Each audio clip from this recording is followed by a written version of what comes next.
Next group we have is G equals to Q4. Q4 is quadrennial group. Okay, so हमें पता होता है जो क्वाड्रेनियल ग्रुप होता है वो नॉन अबेलियन होता है, क्योंकि हमने इसको प्रीवियस वीडियोस में किया हुआ है, आप वहाँ से चेकआउट कर सकते हो. ठीक है, तो अगर कोई ग्रुप नॉन अबेलियन होता है तो वो साइक्लिक हो ही नहीं सकता. ठीक है, तो non abelian implies non cyclic. तो हम क्लियरली यहाँ से कह सकते हैं कि जो Q4 ग्रुप है वो नॉन साइक्लिक होता है. ठीक है, next we have SN. SN क्या होता है? सिमेट्रिक ग्रुप होता है.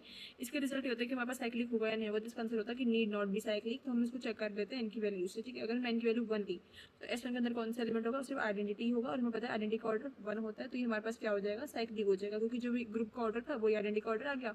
इसका मतलब जनरेटर हो जाएगा आइडेंटिटी और ये साइक्लिक हो गया. नेक्स्ट सेकंड मोबाइल इनके अंदर 2 ले ली. ठीक है, तो वहाँ पे क्या होगा? S2 के अंदर एलिमेंट्स होते हैं आइडेंटिटी और 1 2. ठीक है, यहाँ पे ऑर्डर ऑफ 1 2 अगर हम चेक करते हैं तो हमारे पास आता है 2, एंड ऑर्डर ऑफ ग्रुप जो है वो भी 2 है. तो order of an element equals to order of 2, that means 1 2 is a generator, this implies this group is cyclic. Okay, उसके बाद अगर हम देखते हैं एन की वैल्यू 3 या फिर उससे बड़ी जब होती है तो SN जो होता है वो नॉन अबेलियन होता है. हमने प्रीवियस वीडियोस में किया हुआ है, आप वहाँ से चेकआउट कर लेना. तो अगर कोई ग्रुप नॉन अबेलियन होता है तो दैट इम्प्लाइज कि वो ग्रुप क्या होगा? नॉन साइक्लिक भी होगा. तो हमने यहाँ से क्लियरली कह दिया SN ग्रुप जो होता है वो n equals to greater than equals to 3 के लिए क्या होता है? नॉन साइक्लिक होता है. ठीक है, next we have DN group. Okay, तो DN ग्रुप को मतलब होता है कि हमारे पास बेसिकली डाइहेड्रल ग्रुप होता है, वो साइक्लिक होता है नहीं होता है. इसका आंसर होता है कि नीड नॉट बी साइक्लिक. ठीक है, इसको हम चेकआउट कर लेंगे अगेन n की वैल्यूज पुट करके. n की वैल्यू हमने 1 ली. ठीक है, तो हमारे पास जो ग्रुप होगा वो D1 बनेगा. D1 के अंदर एलिमेंट्स क्या होंगे? 2 एलिमेंट्स होंगे, एक रोटेशन और एक रिफ्लेक्शन. ठीक है, R0 और F0 हमारे पास जो है आ गया.